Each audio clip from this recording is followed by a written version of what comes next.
apa keutamaan bulan Sya'ban? Datang sahabat Nabi bernama Usamah bin Zaid, nama ayahnya Zaid bin Harisah, anak angkat Nabi, dan dia menikah punya anak laki-laki namanya Usamah bin Zaid, kesayangan Nabi. Terus Usamah bin Zaid datang bertanya kepada Nabi, ya Rasulullah, lam araka tasumu syahran min asy-syuhur. Tidak pernah aku melihat engkau puasa lebih banyak melebihi bulan Sya'ban. Jadi 12 bulan itu puasa paling banyak Ramadan, di bawah Ramadan Sya'ban. Kenapa engkau banyak puasa di bulan Sya'ban? Apa jawab Nabi? Dua jawaban. Yang pertama, laka syahrun yaghfulu anhu katsirun minan nas. Karena bulan Sya'ban bulan banyak dilupakan orang. Beribadah pada saat orang lupa pahalanya besar. Contoh tahajud malam. Tahajud banyak orang lupa, tapi ada engkau hamba yang ingat, besar pahala. Bulan Rajab banyak orang ingat karena Rajab bulan haram. Ramadan orang banyak ingat karena Ramadan bulan kolak. Ramadan bulan kolak. Karena Ramadan bulan Lailatul Qadar. Tapi ada di tengahnya bulan yang tidak populer, bulan Sya'ban. Maka Nabi menghidupkan bulan Sya'ban. Apalagi alasan yang kedua, turfa'u fihi a'mal. Pada bulan Sya'ban amal diangkat. Amal ibu selama setahun, amal bapak selama setahun. Kalau ada pengecekan amal di kantor semuanya ribut, bapak Inspektorat Jenderal akan mengawas dari Jakarta. Rapikan catatan, rapikan.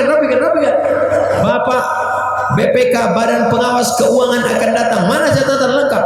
Nah, catatan amal kita diperiksa, diangkat pada bulan Sya'ban. Wa uhibbu an yurfa'a 'amali wa ana sha'im. Aku ingin, aku suka saat amalku diangkat, aku dalam keadaan berpuasa. Hai malaikat, ya, ketika orang ini amalnya diangkat, dia tadi sedang apa? Dia sedang nonton dangdut. Ketika hambaku ini amalnya tadi diangkat pada asar, dia sedang apa? Mulutnya kering. Kenapa mulutnya kering padahal makanannya ada? Mulutnya kering, makanan ada, kulkasnya penuh, tapi dia tidak mau makan karena cintanya kepada Engkau, ya Allah. Angkat saja. Itulah yang tadi sore tidak mau makan bersama. Bapak enggak makan, kami sedang puasa. Ustaznya malah enggak puasa. Puasalah jamaah, puasa. Jamaah puasa. Mungkin bapak saya puasa. Mungkin enggak puasa, musafir. Bapak yang dimuliakan Allah, jangan pernah kau sangka ini berlimpah. Dan sebab itu maka ini bulan Sya'ban. Lalu apalagi keutamaan bulan Sya'ban? Pulang dari sini ambil spidol, catat. Ini malam 11, malam 12, malam 13, malam 14, malam 15, contreng malam 15, malam nisfu Sya'ban. Ada apa dengan malam nisfu Sya'ban? Ittala Allahu ala jami'i khalqihi lailatan nisfi min Sya'ban. Allah memperhatikan dengan perhatian khusus. Memangnya di malam yang lain Allah enggak perhatikan? Allah perhatikan. Tapi ini ada perhatian khusus. Ini malam nisfu Sya'ban, malam pemutihan. Fayaghfiru li jami'i khalqihi. Allah ampunkan semua makhluknya pada malam nisfu Sya'ban, illa kecuali dua orang. Ada dua yang tidak diampuni. Pertama, musyrik, orang yang mempersekutukan Allah dengan benda, mempersekutukan Allah dengan manusia, maka tidak diterima Allah doa. Kedua, musyahin, orang yang berkelahi dan belum berdamai, maka berdamailah. Ini sesungguhnya yang ditajak oleh Petrokimia Gresik ini hari perdamaian nasional. Para berdamailah, selesai acara. Assalamualaikum, peace, damai. Kita belum berhasil. Kanan salah, kiri salah, belakang salah, depan salah. Karena kalau tidak, na'udzubillah, tak diterima Allah. Hukum orang yang maksiat jalan terus tapi ibadahnya getol, ini namanya STMJ. Sholat terus, maksiat ya. Sholat rajin, selingkuh terus. Ini bagaimana orang ini Pak Ustaz? Maka dalam Islam diajarkan ibadah itu ada target akhirnya. Sholat apa akhirnya? Inna sholata tanha anil fahsya wal munkar. Fahsya enggak baik, mungkar enggak baik. Apa beda fahsya dengan mungkar? Fahsya seksual, mungkar non seksual. Orang kalau sholatnya benar maka dua-dua dia selamat. Fahsya. Ada orang ini orangnya baik, nyumbangnya banyak, pakaiannya sopan, tapi matanya jelek. Benar tadi saya melihat kalau nanti dulu Ustaz itu belum selamat dari fahsya. Kalau saya melihat dari sini ibu-ibu Muhammad jauh ini jalan, saya nggak bisa membedakan mana anak gadis mana nenek-nenek sama aja. Jadi buah daripada sholat dia mencegah fahsya wal munkar. Sudah sholat kenapa belum berubah? Bukan salah orangnya, bukan salah sholatnya, salah perilakunya, perenungannya tidak ada. Kiat-kiat untuk hijrah gimana Pak Ustaz? Ini yang datang ini pasti sudah hijrah. Kita doakan yang datang ini sudah hijrah dari yang tidak baik menjadi baik. Wal muhajir, siapa itu orang yang hijrah? Apakah orang hijrah itu orang yang pindah dari universitas ini ke universitas ini?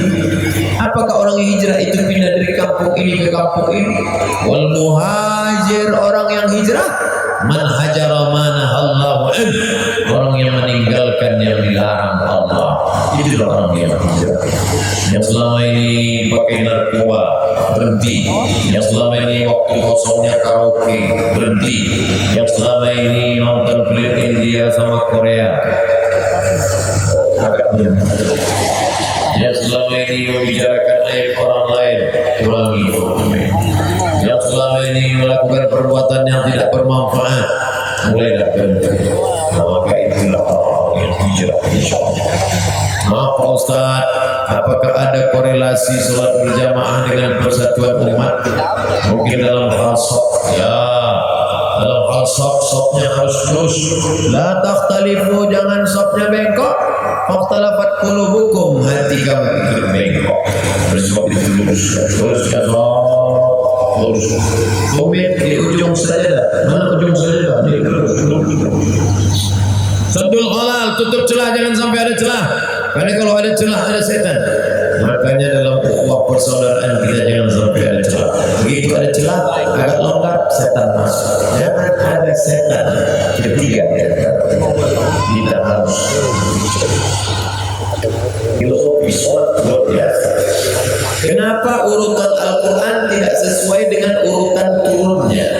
Yang pertama kali turun, Iqra bismi rabbikal ladzi khalaq, khalaqal insana min 'alaq. Iqra wa rabbukal akramul ladzi 'allama bil qalam, 'allamal insana ma lam ya'lam. Mestinya yang pertama di Quran itu Iqra Pak Ustaz. Ini kok yang pertama Al-Fatihah, Iqra malah di juz 30. Ini gimana ceritanya? Ya juga. Jadi Quran itu turunnya 2 kali. Kata Ibnu Abbas, sahabat Nabi, orang paling ngerti tentang Quran. Di Lauhil Mahfuz yang pertama itu Al-Fatihah, habis Al-Fatihah Al-Baqarah, habis Al-Baqarah Al-Imran, habis Al-Imran An-Nisa, habis An-Nisa Al-Maidah. Begitu susunannya dari Lauhil Mahfuz. Dari Lauhil Mahfuz turun ke stasiun namanya Baitul Izzah. Dari Baitul Izzah inilah yang turun ke Nabi secara berangsur-angsur 22 tahun, 2 bulan, 22 hari. Dan turunnya itulah yang tidak sesuai urutan.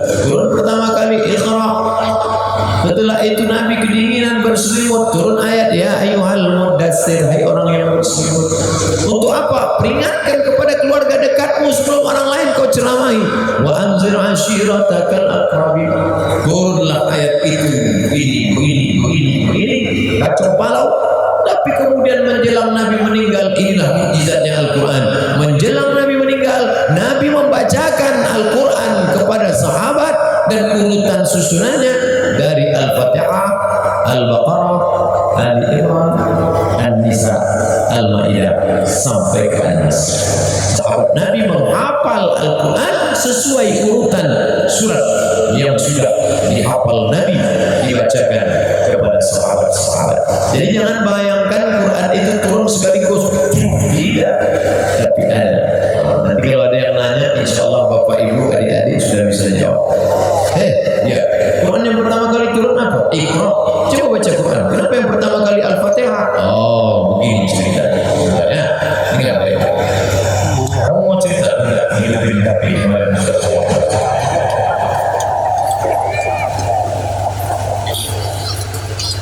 Kenapa periwayat hadis lebih terkenal Bukhari dan Muslim dibanding imam 4 mazhab?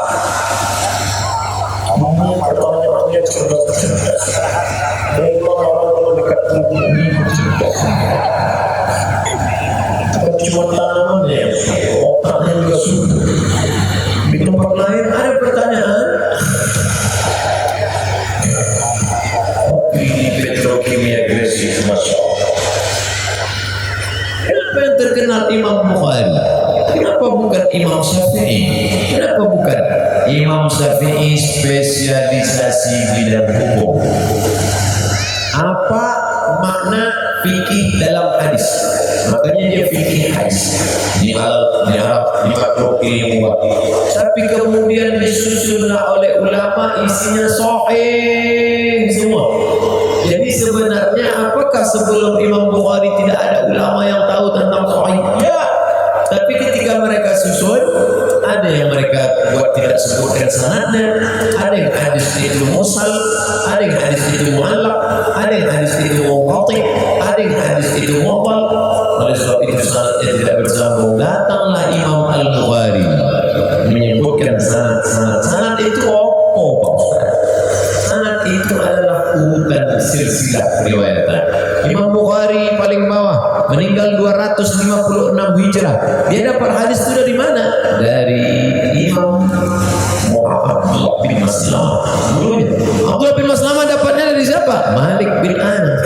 Meninggal tahun 179. Malik bin Anas dapat dari siapa? Dari Abu Zinad. Abu Zinad dari siapa? Dari Al-A'raj.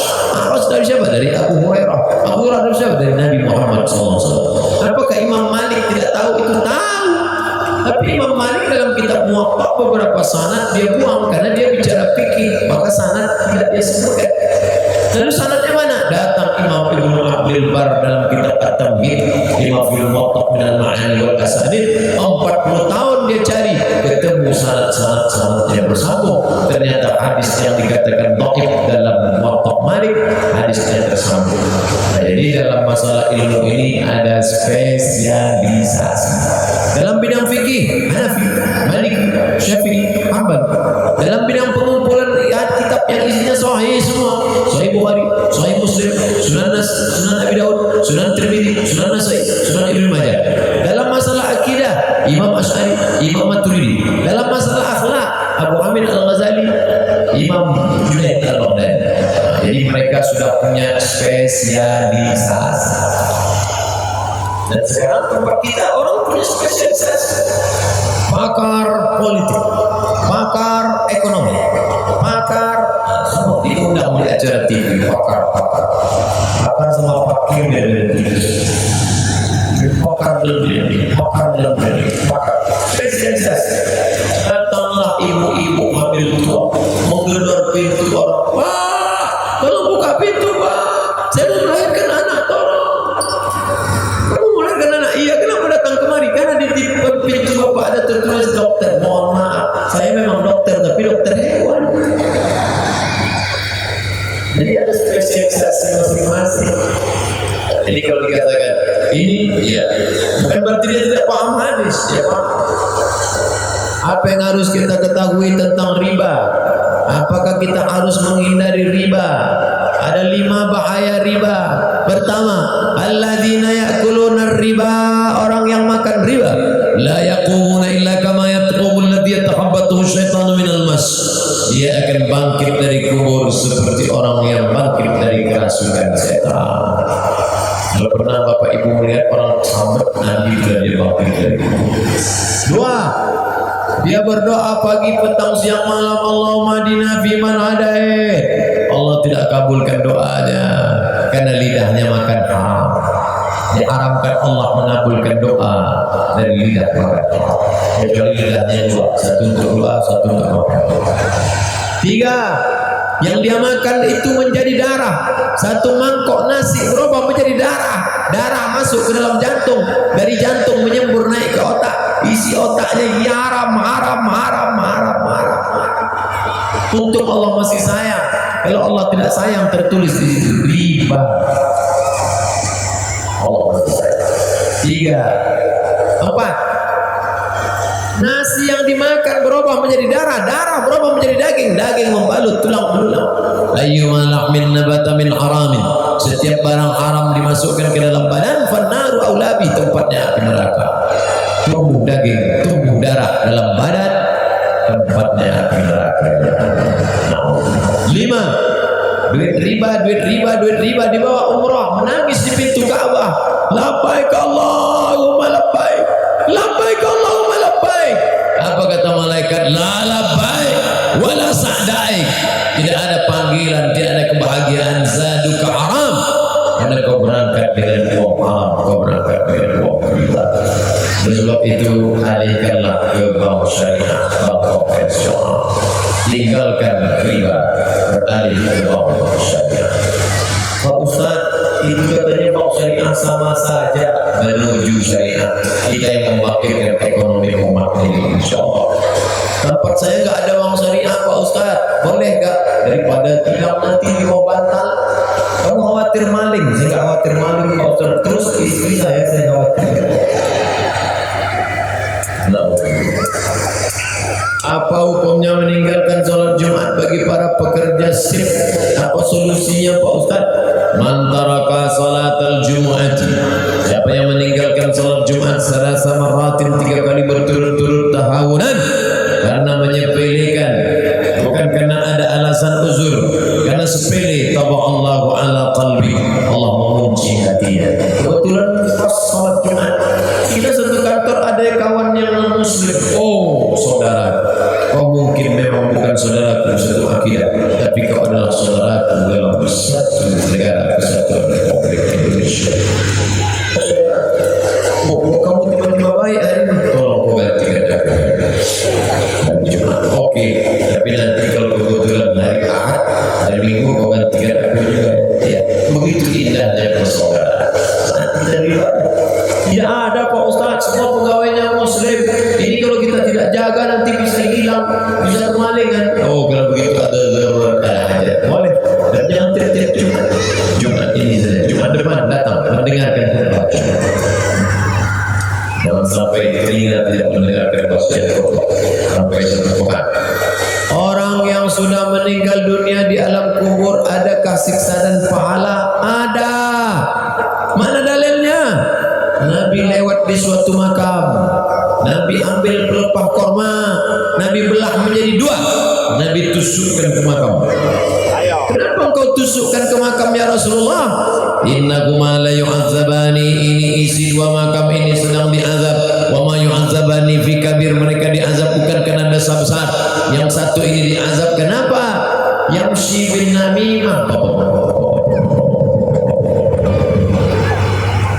karena ngomongin bicara ayat-ayat. Yang satu ini kenapa?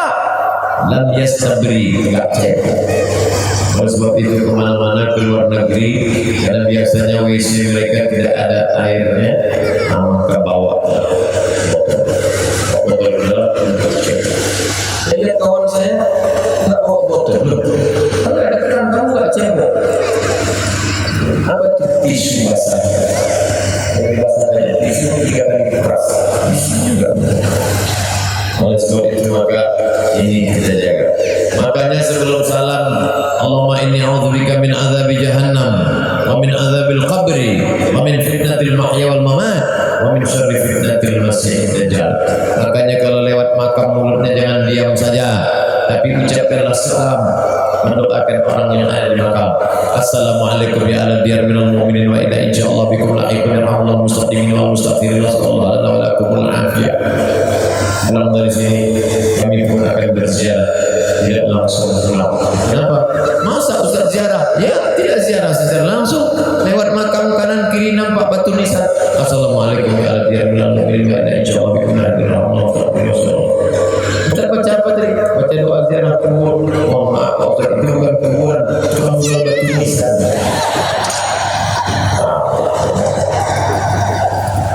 Bagaimana kalau orang tua kita, ayah dari kecil sampai 60 tahun tidak pernah puasa, terus disuruh mengqadha tidak mau, apakah anak tetap wajib mengganti? Nampaknya anak tidak ikhlas. Orang dia nggak mau puasa kok Pak Ustaz, kok saya yang ganti Pak Ustaz? Apakah yang ganti juga dapat pahala? Engkau tetap pahala puasanya Senin Kamis, tapi niatnya Allah besok hari Sabtu, habis itu Ahad, hari Senin nanti malamnya saya niat puasa qadha gantikan puasa bapak saya yang sudah meninggal kemarin, maka ibu bapak dapat 3 pahala, puasa qadha-nya dapat, pahala puasa Seninnya dapat, pahala puasa sunat Sya'bannya dapat. Adalah perbuatan jelek itu urusan dia dengan Allah, tapi kita tak dapat pungkiri bahwa dia ayah kita. Ibu kita yang mengandung 9 bulan 10 hari menyusukan 2 tahun lamanya menetes darahnya dalam tubuh kita.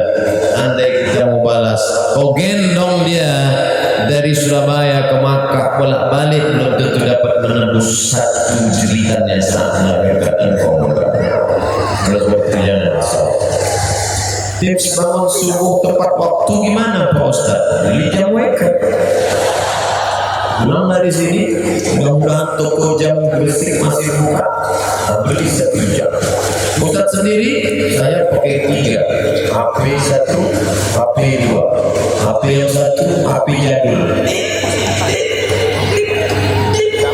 HP yang baru ada lagunya. Mati. Sudah semua mati. HP yang ketiga, letakkan HP-nya jangan dekat dari kita, karena kalau dekat kita pukul mati. Buat dia agak jauh. Jadi ketika mendengar, waduh bising dekat, itu berdiri, langsung ke kamar mandi. Jangan berdiri matikan tidur lagi. Bisa, bisa sendiri yang mati. Habis. Negeri yang berkah ini bernama Kota Gresik. Saat mengaji jamaahnya berlimpah. Terima kasih dari kami telah disambut dengan baik. Semoga ini tercatat sebagai amal ibadah. Masya Allah.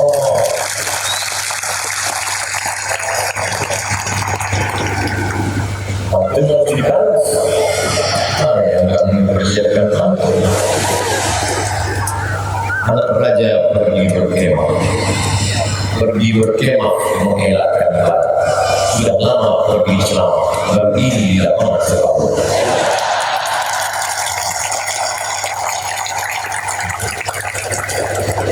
Pantun penutup sebelum doa. Sajian ini sungguh terlihat mewah. Tempat kebanggaan pabrik petrokimia. Sudah saja lebih saya tausiah. Ini saatnya menutup dengan doa. Pertanyaan dari Muhammad. Bertanya panitia. Ya, cukup baik.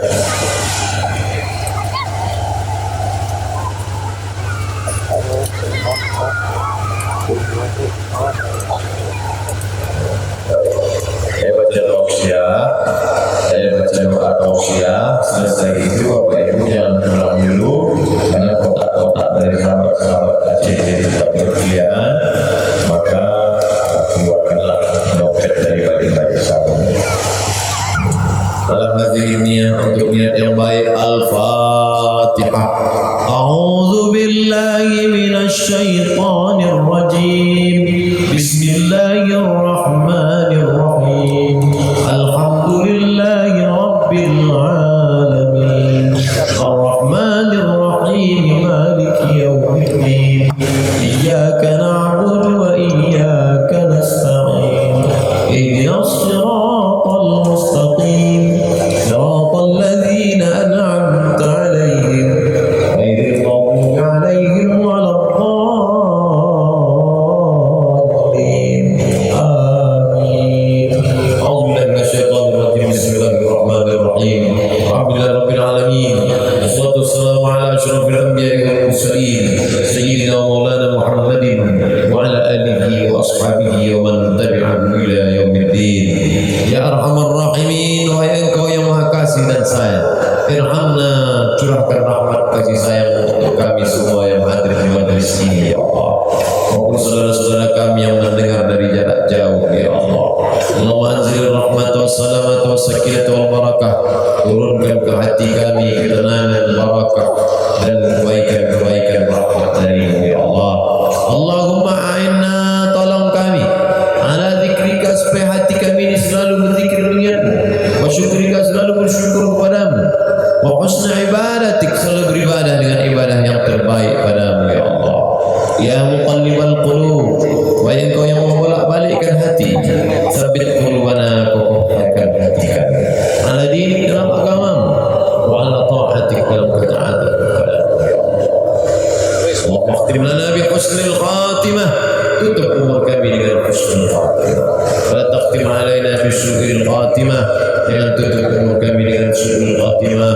La tada' lana dhanban illa ghafartah, keluar dari majelis ini bersihlah kami dari segala silap salah dan dosa ya Allah.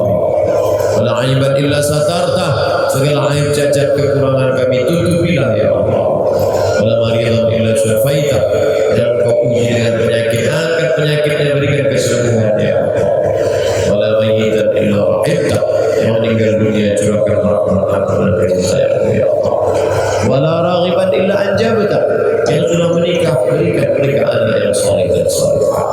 Wala aziban illa zawajtah, yang belum menikah berikan jodoh yang baik-baik, mudahkan urusan pernikahan ya Allah. Wala dainan illa qadaitah, hutang piutang bantu kami melunasinya dengan semangat bekerja ya Allah. Allahumma inna na'udzubika minal hammi wal hazan, jauhkan kami dari susah hati dan kesulitan, wal ajzi wal kasal, jauhkan kami dari sifat lemah dan malas, wal jubni wal bukhul, jauhkan kami dari sifat pengecut dan pelit, wal adai wal labatul rijal, selamatkan kami dari hutang dan dikuasai orang lain ya Allah. Allahumma arzuqna imaman adilah, berikan kami pemimpin-pemimpin yang adil ya Allah. La tusallit alaina wa la yakhafuka wa la yarhamuna, jangan Kau angkat pemimpin kami orang yang tak takut padamu dan tak sayang kepada kami ya Allah. Allahumma ja'al akhir kalamina inda intihai ajalina, jadikanlah akhir kalam kami ketika ajal kami sampai, yang terakhir keluar dari mulut kami nanti la ilaha illallah. Rabbana atina fid dunya hasanah wa fil akhirati hasanah wa qina adzabannar. Sallallahu alaihi wasallam wa ala alihi wa sahbihi wasallam, walhamdulillahi rabbil alamin. Taqabbalallahu minkum minna wa minkum taqabbal ya karim. Terima kasih sekali ya. Mohon maaf segala kesilapan yang terdapat. Assalamualaikum warahmatullahi wabarakatuh.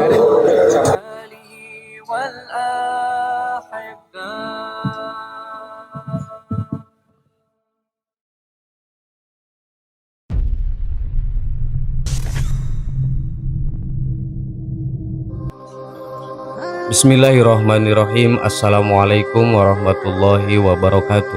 Sahabat yang beriman, ada sejumlah amalan nisfu Sya'ban yang disunahkan dikerjakan bagi segenap umat Islam. Amalan ini bertujuan untuk mendapat kemudahan rezeki, dipanjangkan umur, dan mati dalam keadaan husnul khotimah. Amalan nisfu Sya'ban ini dilakukan setelah sholat maghrib pada tanggal 15 pada bulan ke-8 kalender Islam, yaitu bulan Sya'ban. Malam nisfu Sya'ban sendiri mempunyai beberapa arti. Ada yang mengartikan sebagai malam pengampunan dosa, malam berdoa, dan malam pembebasan. Pada pertengahan bulan ini, umat Islam dianjurkan untuk tetap terjadi sepanjang malam untuk memperbanyak ibadah kepada Allah Subhanahu wa Ta'ala. Selain itu, umat Islam juga dianjurkan untuk memanjatkan doa sepanjang malam nisfu Sya'ban, lalu membaca 2 kalimat syahadat. 2 kalimat syahadat tersebut yaitu La ilaha illallah Muhammadur Rasulullah. 2 kalimat syahadat ini dapat dibaca kapan saja dan di mana saja, terutama pada malam puncak nisfu Sya'ban. Selanjutnya, dianjurkan untuk memperbanyak istighfar dan memohon ampun kepada Allah atas segala kesalahan dan dosa yang telah diperbuat. menempatkan diri serendah-rendahnya untuk mendapatkan ampunan dan pintu maaf dari Allah.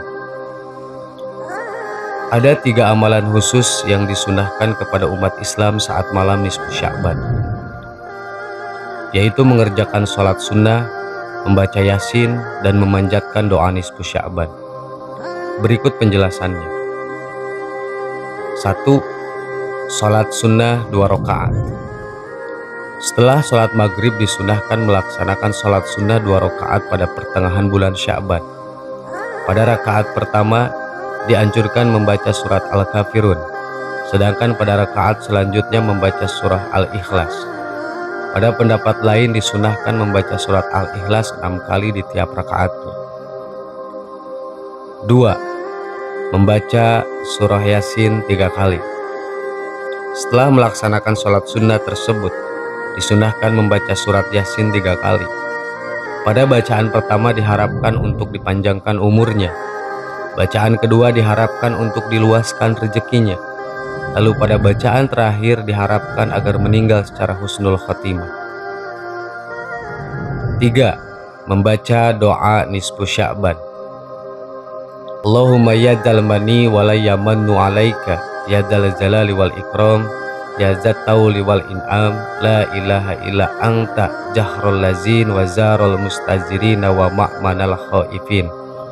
Allahumma in kunta katabtani indaka fi ummil kitabi syakiyan aw mahruman aw mukhtaron alayya fi rizki famhullahumma fi ummil kitabi syakwati fi wa harmani waqtirati rizki waktubni indaka sya'idan marjukan wabtafakun lil khairat fa indaka qulta wa qawluka haqqu fi kitabil munjala ala lisani nabiyikal mursal yamhullahumma ma yasha wa yusbit wa indahu ummul kitab wa sallallahu ala sayyidina Muhammad wa ala alihi wa sahbihi wasallam walhamdulillahi rabbil alamin.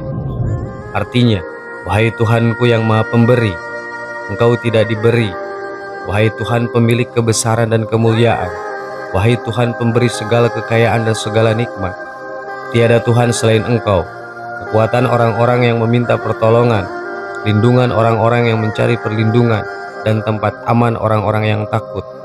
Tuhanku, jika kau mencatatku di sisimu pada lauhil mahfuz sebagai orang celaka, sial, atau orang yang sempit rezeki, maka hapuskanlah di lauhil mahfuz kecelakaan, kesialan, dan kesempitan rezekiku.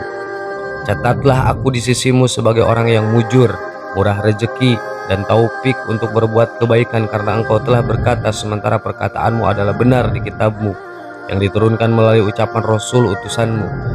Allah menghapus dan menetapkan apa yang ia kehendaki di sisinya lauhil mahfud. Semoga Allah memberikan sholawat kepada Sayyidina Muhammad SAW dan keluarga beserta para sahabatnya. Segala puji bagi Allah Subhanahu wa Ta'ala. Sahabat yang beriman, itulah 3 amalan khusus yang disunnahkan pada umat Islam di malam nisfu Sya'ban. Wallahu a'lam. Wassalamualaikum warahmatullahi wabarakatuh.